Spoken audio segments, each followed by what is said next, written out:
ದುರದೃಷ್ಟಕರ ಬಹುಶಃ ಕರ್ನಾಟಕದ ಇತಿಹಾಸದಲ್ಲಿ ಇಂಥ ಘೋರ ದುರಂತ ಯಾವತ್ತೂ ಆಗಿರಲಿಲ್ಲ ಅನ್ಸದ ಮತ್ತು ಇದು ಸರ್ಕಾರ ಮಾಡಿಸಿದಂಥ ದುರಂತ ಅಂತ ಹೇಳಲಿಕ್ಕೆ ಬಯಸ್ತೇನೆ ನಾನು. ಯಾಕೆಂದರೆ ಸರಿಯಾದ ರೀತಿಯಲ್ಲಿ ನಿರ್ವಹಣೆ ಮಾಡಿದರೆ ಬಹುಶಃ ಇದು ಆಗ್ತಿರಲಿಲ್ಲ ಅನಿಸುತ್ತೆ.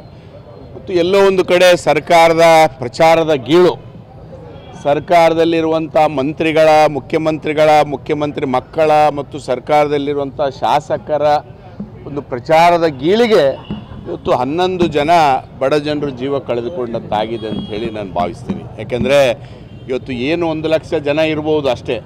1 ಲಕ್ಷ ಜನರನ್ನ ಮ್ಯಾನೇಜ್ ಮಾಡೋದು ಇವತ್ತು 1.5 ಕೋಟಿ ಜನಸಂಖ್ಯೆ ಬೆಂಗಳೂರಿನಲ್ಲಿ 1 ಲಕ್ಷ ಜನ ಸೇರ್ತಾರಂತ ಇಂಟೆಲಿಜೆನ್ಸಿಗೆ ಅರಿವಿರಲಿಲ್ವೇ? ಪೊಲೀಸ್ ಅಧಿಕಾರಿಗಳ ಅರಿವಿಲ್ವಿಲ್ವೇ? ಮೊನ್ನೆ ಗೆದ್ದಂಥ ರಾತ್ರಿ ದಿನ ಮಾಡಿದಂಥ ಸೆಲೆಬ್ರೇಷನ್ ಆವತ್ತೇ ಇವ್ರಿಗೆ ಗೊತ್ತಾಗಬೇಕಾಗಿತ್ತಲ್ಲ, ಎಷ್ಟು ಜನ ಕಲಿತಾರೆ, ನಮಗೆ ನಿರ್ವಹಣೆ ಮಾಡಲಿಕ್ಕೆ ಆಗ್ತದೋ ಇಲ್ಲೋ ಅಂತ.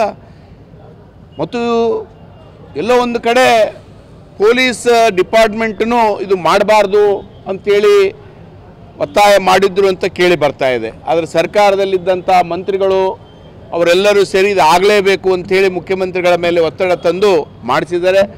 ಮತ್ತು ಒಂದೇ ಸಮಯದಲ್ಲಿ ಎರಡೆರಡು ಕಡೆ ವಿಧಾನಸೌಧದಲ್ಲೂ ಮತ್ತು ಈ ಕಡೆ ಚಿನ್ನಸ್ವಾಮಿ ಸ್ಟೇಡಿಯಂದಲ್ಲಿ ಮಾಡಿರೋದು ಭಾಳ ದುರದೃಷ್ಟ.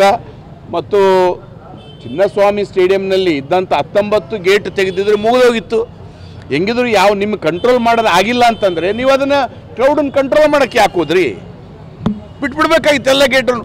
ಅದು ಓಪನ್ ಮಾಡಿದಂಥ 1-2 ಗೇಟನ್ನು ಅರ್ಧ ಗೇಟ್ ಓಪನ್ ಮಾಡಿದರೆ ಹೆಂಗೆ ನೀವು ಈ ನಿರ್ವಹಣೆ ಮಾಡಲಿಕ್ಕೆ ಸಾಧ್ಯ? ಇವತ್ತು ಜನನಿಬಿಡ ಇರುವಂಥ ಪ್ರದೇಶ ಚಿನ್ನಸ್ವಾಮಿ ಸ್ಟೇಡಿಯಂ ಮತ್ತು ವಿಧಾನಸಭೆ. ಇಲ್ಲಿ ಫ್ಲೋಟಿಂಗ್ ಪಾಪ್ಯುಲೇಷನ್ನೇ 25-30 ಸಾವಿರ ಜನ ಇರ್ತಾರೆ ಪ್ರತಿದಿನ. ಹೋಗೋರು ಬರೋರು, ಬೇರೆ ಊರ್ಲಿಂದ ಹೋಗೋರು ಬರೋರು 25-30 ಸಾವಿರ ಜನ ಇದ್ದಾಗ ಇನ್ನೊಂದು 50 ಸಾವಿರ ಜನ ಬೆಂಗಳೂರಿನವ್ರು ಕಲಿಯಂಗಿಲ್ಲ ಅಂತ ನಿಮಗೇನು ಗ್ಯಾರಂಟಿ ಇತ್ತು? ಇದು ನಿಜವಾಗ್ಲೂ ನಾವು ನಿನ್ನೆ ರಾತ್ರಿ ಮಲಗಿಲ್ಲ ಇದು ಕೇಳಿದ ಮೇಲೆ. ಯಾಕಂದರೆ ಎಂಥ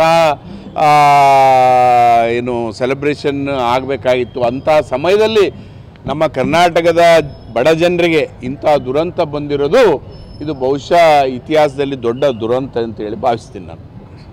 ಅಲ್ರಿ, ಎಲ್ಲರಿಗೂ ಪಾಪ 1 ಮಗು 2 ಮಗು ಇದೆ. ಒಂದೇ ಮಗು ಒಬ್ಬನು ಏನೋ ಹೆಣ್ಣು ನೋಡೋಕೆ ಹೋಗಿದ್ದ, ಇನ್ನೊಬ್ಬಾಕೆ ಒಂದೇ ಮಗಳು ಕೋಲಾರದಲ್ಲಿರುವಂಥ ಆಯಮ್ಮ ಒಂದೇ ಮಗಳು. ಏನು ದುಡ್ಡು ಕೊಟ್ಟರೆ ಏನು ಬರ್ತದೆ? ಸರ್ಕಾರಕ್ಕೇನು ಒಂದು 10-12 ಕೋಟಿ ಕೊಟ್ಟರೆ ಏನಾದರೂ ಕಡಿಮೆ ಆಗ್ತದೆ? ಇವ್ರಿಗೆ 1 ಕೋಟಿ ಕೊಡಬೇಕು. ಇದು ನಿಮ್ಮ ಕೈಲಿಂದ ಆದಂಥ ದುರಂತ ಇದು. ಇವತ್ತು ನೀವು ಅದ್ರ ಹೊಣೆ ಹೊತ್ತು ಅಟ್ಲೀಸ್ಟ್ ಅವ್ರಿಗೆ ಪರಿಹಾರ ಕೊಟ್ಟರನಾಗಲೇ ಆ ಕುಟುಂಬಕ್ಕೆ ಒಂದು ರೀತಿಯ ಭದ್ರತೆ ಸಿಕ್ಕಂಗೆ ಆಗ್ತದೆ ಅಂತೇಳಿ ಬಯಸ್ತೇನೆ.